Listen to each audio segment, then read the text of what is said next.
बात सबसे पहले होगी अन्नदाता की, किसानों की। संयुक्त किसान मोर्चा के नेतृत्व में आज हजारों किसान नोएडा से दिल्ली कूच करने के लिए निकले। किसानों और प्रशासन के बीच हाई लेवल मीटिंग भी हुई। लंबे समय से किसान नोएडा की तीनों अथॉरिटीज का घेराव करते आ रहे हैं। कल जब मांगों पर सहमति नहीं बनी तो किसानों ने दिल्ली चलो का नारा बुलंद किया और आज दिल्ली में संसद घेराव के लिए किसान निकल पड़े, लेकिन नोएडा बॉर्डर पर ही उन्हें किसी तरह से रोका गया।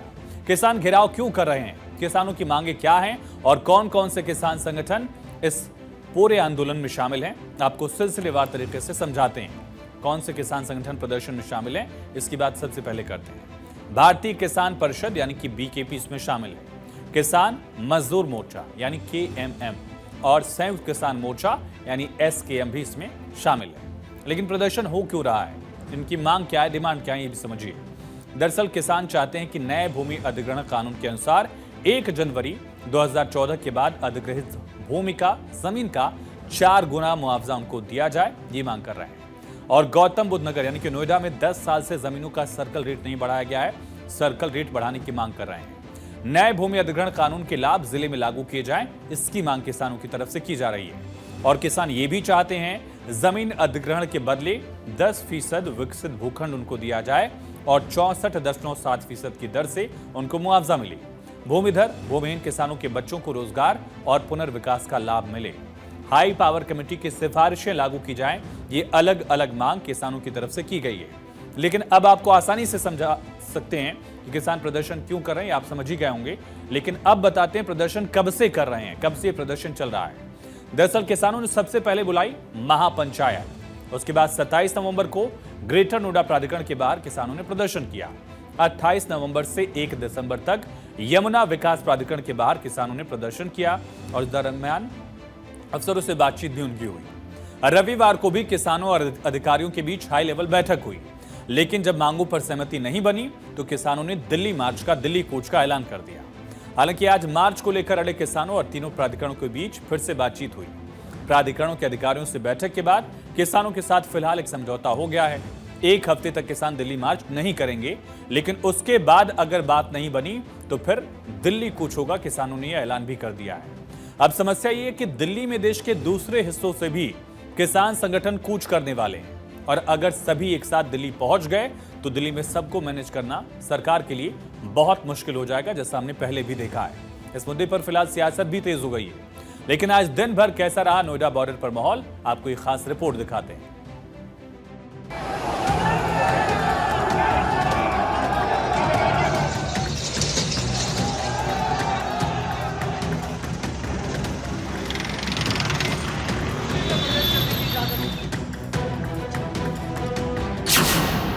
किसान वर्सेस सरकार, मुआवजे पर आर पार। ट्रैफिक डाइवर्ट, राजधानी में हाई अलर्ट।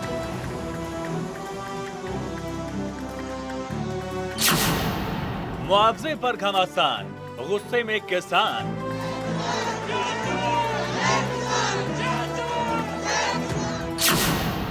संसद घेरो प्लान, दिल्ली के करीब किसान। संसद सत्र के शुरू होते ही किसानों का आंदोलन भी शुरू हो गया है। एक बार फिर दिल्ली की सीमाओं पर तनाव के हालात हैं। दिल्ली और यूपी सीमा हो या फिर हरियाणा दिल्ली बॉर्डर, किसानों ने फिर से हल्ला बोल शुरू कर दिया है। नोएडा के किसान फिलहाल सड़कों पर हैं।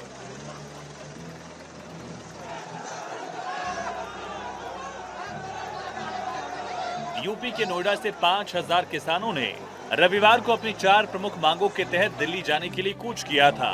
किसानों ने पुलिस द्वारा लगाए गए बैरिकेड्स को तोड़ते हुए दिल्ली की तरफ बढ़ने का प्रयास किया। पुलिस ने उन्हें रोकने के लिए जिला बॉर्डर पर जगह जगह बैरिकेडिंग की। वज्र वाहन, आरएएफ के जवान तैनात किए। इसके बावजूद किसानों ने बैरिकेड्स तोड़ते हुए अपना रास्ता बनाने की कोशिश की।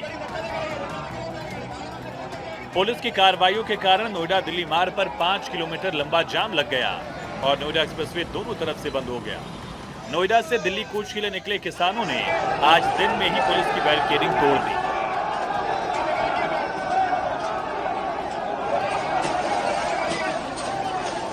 जो बातें तय हो चुकी है उनको धरातल पर उतार दो, अन्यथा आपको यहाँ हमें किसी को परेशान करने की कोई हमें वो हमारी मंशा नहीं है।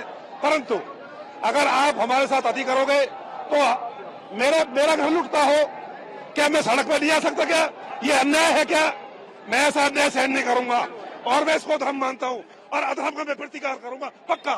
मैं सुखबीर खलीफा निश्चित तौर पर यहां से जब हटूंगा प्राणों की बाजी लगा देंगे जब तक हमें हमारा हक नहीं मिलेगा। फिर एक समय है इनके पास, सरकार के पास, सरकार के अधिकारियों के पास, समय रहते हुए हमारी घोषणा कर दो। हम घर वापस नहीं जाएंगे, हम 10% लेकर के जाएंगे। 2013 के भूमि अधिग्रहण एक्ट को किसानों को लाभ देते हुए हम लागू कराएंगे। इससे पहले 1 दिसंबर को किसानों ने नोएडा के डीएम मनीष वर्मा और ग्रेटर नोएडा अथॉरिटी के अधिकारियों के साथ बैठक की थी, लेकिन बैठक बेनतीजा साबित हुई। किसान अपनी मांगों को लेकर पहले भी दिल्ली कूच कर चुके हैं और इस बार भी भारतीय किसान परिषद और भारतीय किसान यूनियन टिकैत के नेता आंदोलन का नेतृत्व कर रहे हैं। किसान आगे जाना चाहते हैं क्योंकि समाधान जब दिल्ली से ही होगा भाई सभी को दिल्ली चले। वहाँ पे जितने भी किसान संगठन है गौतम बुद्ध नगर के, वो सब एक जगह है, एक ही प्लेटफॉर्म पे है। कुछ हो सकता है कि सरकार के पक्षधरों वो ना आ रहे, लेकिन वहाँ पे किसान संयुक्त मोर्चा के बैनर नीचे प्रदर्शन चल रहा है। इससे पहले दोपहर 12 बजे किसान नोएडा के महामाया फ्लाईओवर के पास इकट्ठा हुए। संसद का घेराव करने के लिए दिल्ली की तरफ बढ़े तो पुलिस ने दलित प्रेरणा स्थल पर उन्हें रोका। किसानों की पुलिस से नोकझोंक हो गई। नोएडा में जो किसान संगठन से जुड़े हुए किसान थे वो दिल्ली कूच करने के लिए एकत्रित हुए थे। घंटों तक यहाँ पर जो दलित प्रेरणा पार्क है यहाँ पर इकट्ठा हुए थे। पुलिस के समझाने के बाद अब जो किसान हैं वो इस पार्क के अंदर चले गए हैं अपने प्रोटेस्ट करने के लिए। यूपी पुलिस की तरफ से साफ तौर से कहा गया है कि आप लोगों की बात जो है वो यूपी के मुख्य सचिव तक पहुँचाई जा रही है। आप लोग पार्क के अंदर चले जाएँ और इस रोड को खाली कर दें ताकि ट्रैफिक जो है सुचारू रूप से चालू हो सके। उसके बाद देखिए जो बैरिकेडिंग लगाई गई थी यूपी पुलिस की तरफ से, नोएडा पुलिस की तरफ से, जो दिल्ली की तरफ कोई भी किसान मूव ना कर सके उस बैरिकेडिंग को खोल दिया गया है। और उसके बाद आम गाड़ियों की जो मूवमेंट है वो शुरू हो गई है। जो घंटों से जो लोग ट्रैफिक में फंसे हुए थे उन लोगों को अब जो है जाने के लिए ये जो ग्रेटर नोएडा एक्सप्रेसवे है इसको खोल दिया गया है। नोएडा एक्सप्रेसवे की एक लाइन को खाली कराया गया। मुख्य सचिव से वार्ता करने का आश्वासन दिया गया है। किसानों का कहना है कि जब तक मांगे पूरी नहीं होती राष्ट्रीय दलित प्रेरणा स्थल से नहीं उठेंगे। दिल्ली यूपी के बॉर्डर की तस्वीर देख रहे कि भारी संख्या में वहां पर किसानों की मौजूदगी है और इसी के साथ साथ सुरक्षा के भी पुख्ता इंतजाम किए गए। आरएएफ के जवानों की तैनाती, ब्रज वाहन की तैनाती और इस कई जगहों पर रूट भी डाइवर्ट किए गए, क्योंकि आप देखिए तस्वीर इस वक्त भारी जो भीड़ है वो हर जगह नजर आ रही है। लेकिन सुरक्षा को लेकर किस तरह के यहाँ पर इंतजाम किए गए वो भी आपको तस्वीरों के जरिए दिखा रहे हैं। देखिए भारी संख्या में यहाँ पर पुलिस फोर्सेज की तैनाती कर दी गई है। किसानों की मांग और किसानों को जमीन अधिग्रहण के बदले 10% प्लॉट दिया जाए, 64% से ज्यादा की दर से किसानों को मुआवजा मिले, इसी के साथ नए भूमि अधिग्रहण कानून के अनुसार बाजार दर का 4 गुना मुआवजा मिले। ये तमाम वो मांगे हैं जिन्हें लेकर किसान जो हैं सड़कों पर उतरे हैं। आज दलित प्रेरणा स्थल पर करीब 45,000 किसान जुट गए थे। विभिन्न गांवों से आए किसानों के सड़क पर उतरने की स्थिति में नोएडा पूरी तरह से जाम से पट गया। नोएडा में धारा 163 लागू की गई। करीब 5,000 पुलिसकर्मी तैनात हैं। नोएडा दिल्ली बॉर्डर पर बैरिकेडिंग की गई है। 1,000 के करीब पीएसी जवान भी तैनात हैं और ड्रोन से निगरानी की जा रही है। Water cannon, tear gas squad की तैनाती भी की गई है। संयुक्त किसान मोर्चा के आह्वान पर हजारों की तादाद में दिल्ली कूच कर रहे किसानों की तीनों प्राधिकरणों के उच्च अधिकारियों से बात होने के बाद आंदोलन को स्थगित करने पर सहमति बनी। नोएडा, ग्रेटर नोएडा और यमुना प्राधिकरण के उच्च अधिकारियों के आश्वासन पर अपने अपने धरना स्थल पर लौट गए। इसके बाद सड़कों पर यातायात को सामान्य किया जा रहा है। प्रदर्शनकारी किसानों ने कहा कि तीनों प्राधिकरण के अधिकारियों ने 1 हफ्ते का समय मांगा है। अगर इस समय सीमा के अंदर हमारी सभी मांगों को नहीं माना गया तो हम दोबारा दिल्ली की ओर कूच करेंगे। केंद्रीय मंत्री चिराग पासवान ने भी इस मुद्दे पर प्रतिक्रिया दी और कहा कि सरकार किसानों से बातचीत के लिए तैयार है। सरकार ने पहले भी किसानों के विरोध को देखते हुए कानूनों को वापस लिया था और बातचीत का रास्ता हमेशा खुला रखा है।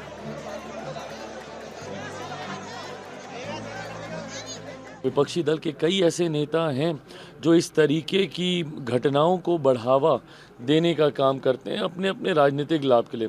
पर जैसा मैंने कहा, हमारी केंद्र की सरकार पूरी सजगता के साथ किसानों की हर सोच, हर मांग को सुनने के लिए तैयार है, उनके साथ बातचीत करने के लिए तैयार है। और हम लोग कतई कभी ये नहीं चाहते कि कोई ऐसी परिस्थिति उत्पन्न हो जिससे कोई अराजकता का माहौल बने।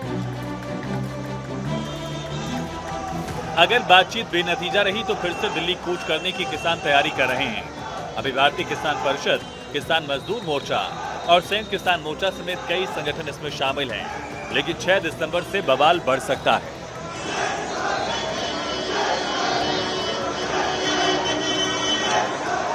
क्योंकि पंजाब और हरियाणा के भी किसान संगठन दिल्ली कूच करेंगे।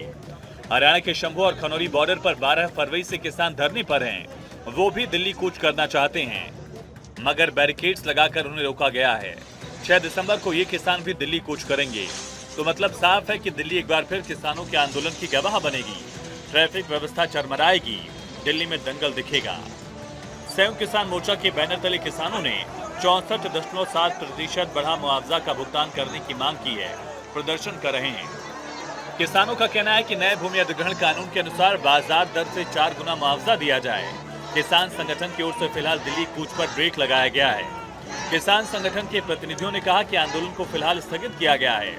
यूपी सरकार के साथ अगर वार्ता विफल होती है तो दिल्ली कूच पर फैसला होगा। किसान प्रतिनिधि अब सरकार से बातचीत करेंगे। इन सब के बीच सरकार कहती है कि हम किसानों से बातचीत को तैयार हैं। हालांकि पहले भी कई दौर की वार्ता हो चुकी है, लेकिन नतीजा सिफर ही रहा है। तो सवाल उठता है कि आखिर किसानों की ऐसी क्या मांग है जो सरकार पूरा नहीं कर सकती। अव्वल तो किसान एमएसपी की कानूनी गारंटी चाहते हैं। एमएसपी अभी भी लागू है, मगर ये कानून नहीं, पॉलिसी है। किसानों का कहना है कि एमएसपी लागू तो है, लेकिन एमएसपी पर खरीद तभी हो सकेगी जब ये कानून बन जाएगा। एमएसपी के साथ किसानों की कई और मांग है। मसलन नए भूमि अधिग्रहण कानून के तहत जमीन का 4 गुना मुआवजा दिया जाए, सभी कर्ज और बिजली बिल माफ किए जाएं, आंदोलन के दौरान किसानों पर दर्ज मुकदमे वापस लिए जाएं, मारे गए किसानों के परिवारों को मुआवजा दिया जाए। किसानों के प्रदर्शन को लेकर सियासी बयानबाजी भी जारी है। एक बात तो ये स्पष्ट हो गई है कि सरकार ने किसानों के लिए पिछले 2-4-5 साल में कुछ नहीं किया। ये तब जबकि उनको सड़क पर आना पड़ा। ये तो 10 साल से एक सतत चल रहा है उनको बर्बाद करने का। लेकिन 4-5 साल से जब वो आंदोलित होकर अपनी बात कह रहे हैं, तब भी सरकार के कान में जू नहीं रेंग रही है।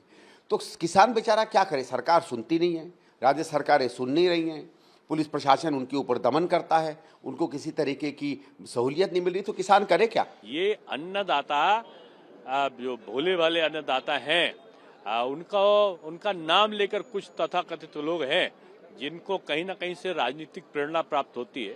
कुछ लोग हैं जो इस प्रकार की चर्चा करते हैं। बगैर चर्चा करे आप कैसे आंदोलन कर सकते हो?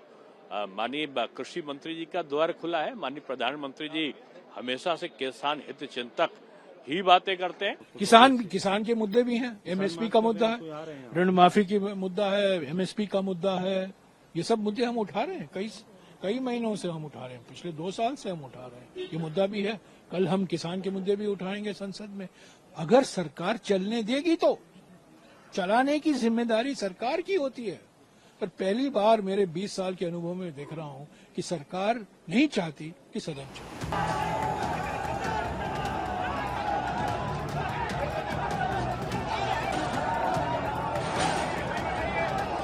दूसरी तरफ आज पंजाब के किसान आंदोलन को लेकर सुप्रीम कोर्ट ने टिप्पणी की। पंजाब के प्रदर्शनकारी किसानों से सुप्रीम कोर्ट ने कहा, लोगों को असुविधा पहुंचाए बिना शांतिपूर्ण तरीके से विरोध करें। लोकतांत्रिक व्यवस्था में राजमार्गों को बाधित करने, लोगों को असुविधा पहुंचाने से बचें। अब किसान नेता और किसान सुप्रीम कोर्ट की बात कितनी मानते हैं और आने वाले समय में किसान आंदोलन को लेकर सरकार और किसानों में बात बनती है या ठनती है, ये अगले 10 दिन तय करेंगे। Bureau report, Bharat 24।